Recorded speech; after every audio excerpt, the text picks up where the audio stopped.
মাধ্যমিক 2025 সালের ভূগোল প্রশ্নপত্রটা আমরা আজকে একবার একটু দেখে নিচ্ছি। দেখো কি বলেছে নিচে, প্রশ্নপত্রের উত্তর সমাধানগুলো একবার দেখো। দক্ষিণ গোলার্ধে সমুদ্র স্রোত বাম দিকে বিক্ষিপ্ত কারণ পৃথিবীর আবর্তন 1x14। এখানে প্রশ্নের মান এমসিকিউ। বর্ষাকালে ভরা কোটালের সময় সমুদ্রের জল প্রবল বেগে নদীর মোহনা দিয়ে ভিতরে প্রবেশ করে, তাকে বলে বান ডাকা। পরের প্রশ্ন দেখো কি বলেছে এখানে, নিম্নলিখিতগুলির মধ্যে পরিবেশে সর্বাধিক ক্ষতিকারক দূষক পলিথিন। আয়তন অনুসারে ভারতের ক্ষুদ্রতম কেন্দ্রশাসিত হল লাক্ষাদ্বীপ।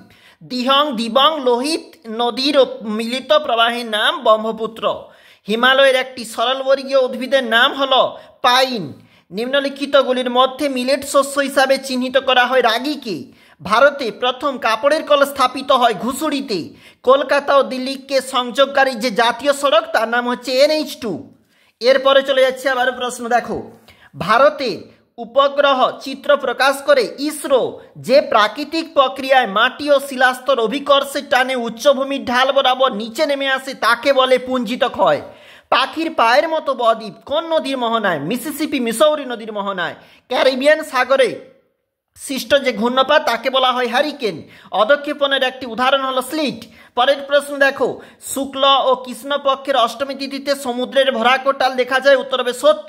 সিমেন্ট কারখানা থেকে উৎপাদিত বর্জ্য পদার্থ বায়ু দূষণ ঘটায়, সত্য। হিমালয়ের পাদদেশীয় অঞ্চলে নুড়ি বালি এবং পলিগঠিত সমভূমি অঞ্চলে বেট নামে পরিচিত, মিথ্যা। ভূবৈচিত্র্য সূচক মানচিত্রে ভূমিভাগের দূরত্ব এবং মানচিত্রের দূরত্ব অনুপাত স্কেলের দ্বারা নির্দেশিত হয়, সত্য। পরের প্রশ্ন দেখো, মরু অঞ্চলে বায়ু ও জলের মিলিত কার্যের ফলে সৃষ্ট অস্থায়ী হ্রদগুলিকে বলা হয় প্লায়া, সত্য। উল্কাপিণ্ড স্ট্র্যাটোস্ফিয়ারের স্তরে পুড়ে ছাই হয়, মিথ্যা। ভূপৃষ্ঠ সংলগ্ন বায়ুস্তর প্রধানত উত্তপ্ত হয় বিকিরণ পদ্ধতিতে, সত্য। পরের প্রশ্ন দেখো, যেখানে শূন্যস্থান, উপগ্রহ চিত্রের ক্ষুদ্রতম এককের নাম পিক্সেল।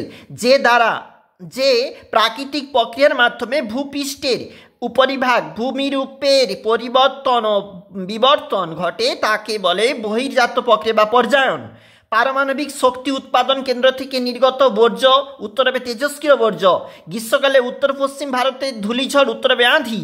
বায়ুর চাপ মাপা হয় ব্যারোমিটার যন্ত্রের সাহায্যে। নদী দ্বারা ভাসমান পদ্ধতির সাহায্যে অদ্রবীভূত সূক্ষ্ম বালু, পলি, কাদা প্রবাহিত হয়। চন্দ্র থেকে পৃথিবীর দূরত্ব প্রায় 3.5 লক্ষ কিলোমিটার হয়, তখন তাকে বলা হয় পেরিজি অবস্থান। পরের প্রশ্ন দেখো কি বলেছে, কাশ্মীরের প্রবাহিত বিতস্তা ঝিলম নদী কোন নদীর উপনদী? উত্তর হবে সিন্ধু।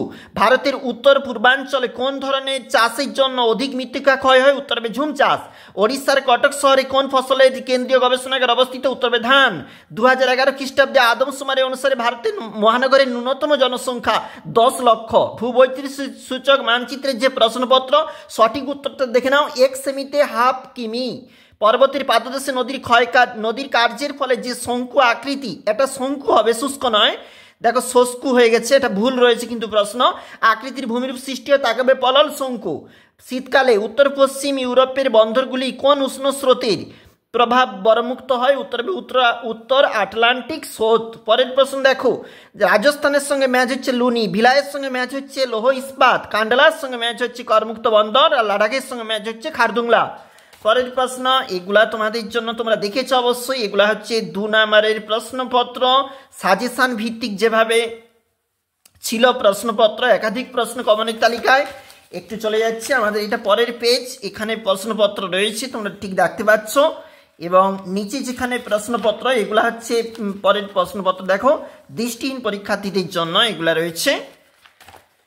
এখানে মানচিত্র তোমাদের জন্য বিভাগ 4তে তোমাদের জন্য যে মানচিত্র 1 নাম্বার করে 10টি মানচিত্র রয়েছে দেখবে, এবং নিচে যেখানে দৃষ্টিহীন পরীক্ষার্থীর প্রশ্নপত্র এবং এখানেও রয়েছে, এবং বিভাগ 6টি যেখানে বহিরাগত পরীক্ষার্থী উল্লেখ রয়েছে। এটা ছিল আমাদের প্রশ্নপত্র, এদিকে ইংলিশ ভার্সন 2025 জিওগ্রাফি।